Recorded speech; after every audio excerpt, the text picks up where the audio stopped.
دارالعلوم کو سعودی حکومت سے ایک سنجیدہ اور باضابطہ گفتگو کا آغاز کرنا چاہیے۔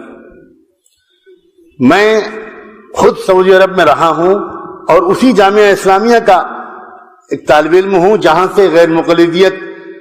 کا یہ سارا مسئلہ پوری دنیا میں پھیلایا جا رہا ہے۔ 8-9 سال میرے وہاں گزرے ہیں۔ میں ایک بات عرض کرنا چاہتا ہوں، یہ صحیح ہے کہ رابطہ عالم اسلامی نے وہ تجویز پیش کی جو ہمارے حضرت محترم صاحب دامت برکاتہم نے اس کو نقل کیا، اس کے ایک حصے کو،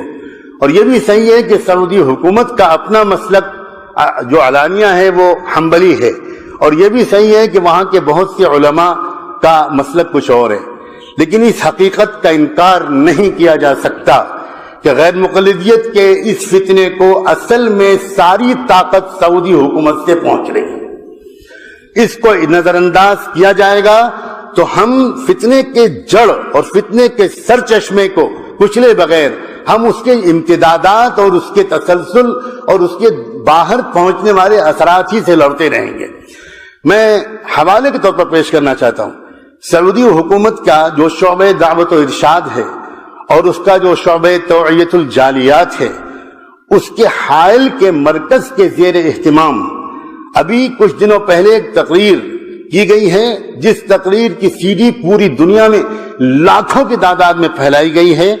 اس میں کہا گیا ہے، اس تقریر کا عنوان ہے کہ صرف قادیانی ہی کافر کیوں، اور پھر اس پوری تقریر کا خلاصہ یہ ہے کہ مرزا غلام احمد قادیانی بلا وجہ بدنام ہیں، ان سے پہلے اسی طرح کی کفریات حنفیوں اور صوفیوں کے بڑے بڑے بزرگ بک چکے ہیں،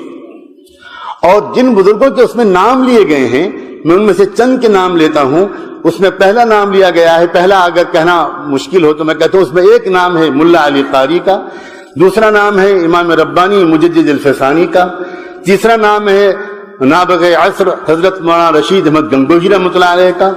چوتھا نام ہے شیخ الحدیث حضرت مولانا محمد زکریہ صاحب کا، اور آخر میں کہا گیا کہ پوری جماعت دیوبند قادیانیوں کی طرح کافر ہے۔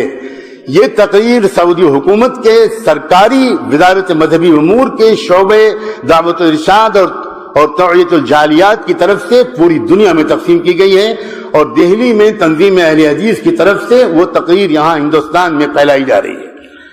ایک اور رسالہ ہے جس کا نام ہے کیا علماء اہل دیوبند اہل سنت والجماعت ہیں، یہ رسالے کا عنوان ہے، کیا علماء دیوبند اہل سنت والجماعت ہیں۔ اس کے مصنف ہیں کوئی جناب توصیف الرحمن راشد صاحب۔ یہ رسالہ بھی سعودی عرب کی وزارت مذہبی امور کے تابع شعبہ دعوت و ارشاد اور توعیت الجالیات سے شائع ہوا ہے۔ اس کا ایک جملہ نقل کرتا ہوں، خاکم بدہن لکھتے ہیں کہ نبی اکرم کے مقابلے میں پیروں، فقیروں اور اماموں کی اطاعت کے داعیوں کے پیچھے نمازیں ادا کرنا حرام ہے، اور آگے لکھتے ہیں کہ ائمہ اہل سنت ان کو مرتدین میں شمار کر کے انہیں واجب القتل قرار دیتے ہیں۔ میں بہت زیادہ وقت نہیں لینا چاہتا، میرا اس موضوع پر تھوڑا سا مطالعہ رہا ہے۔ یہ فتنہ اصل میں چلایا کیوں جا رہا ہے؟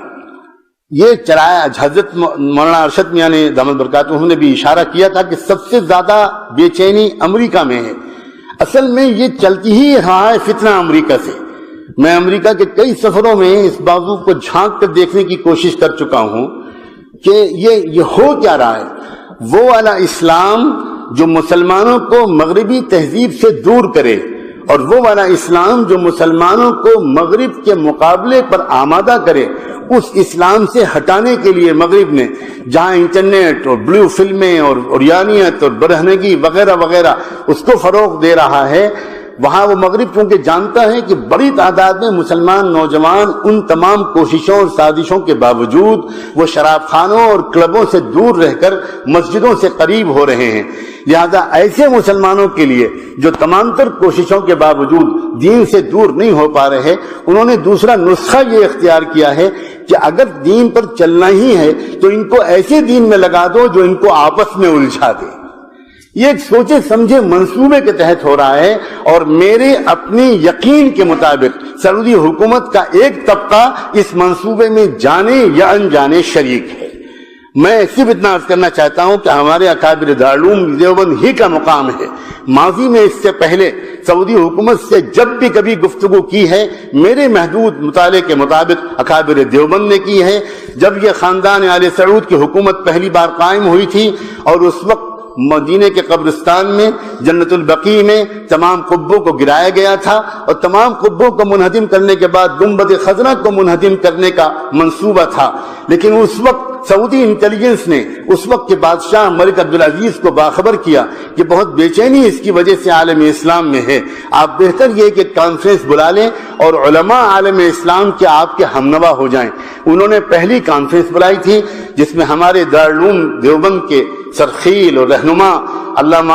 حضرت مولانا شبیر احمد عثمان جی رحمۃ اللہ علیہ اس کانفرنس میں تشریف لے گئے تھے, علامہ سید سلیمان ندوی رحمۃ اللہ علیہ تشریف لے گئے تھے, اور ان دونوں حضرات نے اور حضرت مولانا مفتی کفایت اللہ جزاکم اللہ حضرت مولانا مفتی کفایت اللہ صاحب تشریف لے گئے تھے, اور ان حضرات نے جیسی عالمانہ محققانہ داعیانہ ایسی زبردست تقریریں وہاں پر کی اور احادیث کا انبار لگا دیا, اور احادیث کے وجوہ استدلال پر جو دارالعلوم دیوبند کا مسلک ہے اس پر جیسی بصیرت افروز روشنی ڈالی, ملک عبدالعزیز انگوش بدندار رہ گئے. اور ملک نے برسر عام یہ کہا ان فی کلامک لوجاہا, یہ جو آپ نے بات کہی ہے اس میں بہت گہرائی ہے, میں اس کے جواب نہیں دے سکتا, مفتی اعظم سے آپ بات کریں. اور چنانچہ اگلی نشستیں ہمارے نکابرین کی ملک کے علاوہ مفتی اعظم سے بھی ہوئیں, اور بالآخر سعودی حکومت نے تسلیم کیا اس موقف کو کہ گنبد خضرا کو منہدم کرنا شریعت کے احکام کی روح کے خلاف ہے, اور پھر وہ پالیسی بدلی. اکابر علماء دیوبند کی سوا اس عاجز کو مجھے نظر نہیں آ سکتا, ہو سکتا ہے میری نظر کی کوتاہی ہو, میں انہی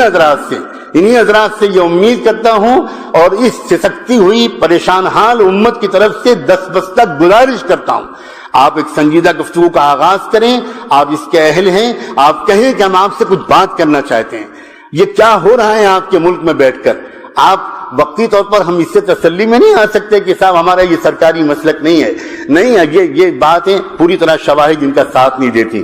ایک تو میری تجویز یہ ہے. تیسری ایک تجویز یہ ہے کہ مجھے یاد آتا ہے, مجھے اس وقت حوالہ تو یاد نہیں آ رہا, میں اس وقت سفر کے دوران سے یہاں پر آیا ہوں, نواب چھتاری کا ایک دورہ کرایا گیا تھا برطانیہ کا, اور برطانیہ کے اس سفر میں انہوں نے ایک خفیہ ادارے کو دیکھا تھا جو شہری آبادی سے دور جنگل میں انگلینڈ میں چل رہا تھا, جہاں انگریزوں کو فقہ و حدیث پڑھائی جا رہی تھی, تفسیر و قرآن پڑھایا جا رہا تھا, اور انگریز لوگ داڑھی اور عمامے میں ملبوس وہاں پر تھے, ان میں سے ایک بھی کوئی مسلمان نہیں تھا, وہ سب یہودی اور عیسائی لوگ تھے. نواب چھتاری یہ دیکھ کر حیران رہ گئے تھے. اس وقت ان سے کہا گیا تھا یہ ہم اس لیے تیار کر رہے ہیں تاکہ یہ لوگ علماء بن کر عالم اسلام میں پھیلیں گے اور وہاں تشویش انگیز مسائل کو ابھار کر مسلمانوں کی طاقت کو منتشر کریں گے. میری ایک درخواست ہے, جب دارالعلوم ایک نئے عزائم کے ساتھ اس میدان کا بھی مقابلہ کرنے کے لیے اترتا ہوا نظر آ رہا ہے, آپ بڑی آسانی کے ساتھ ایک دو ریسرچ اسکالرز کو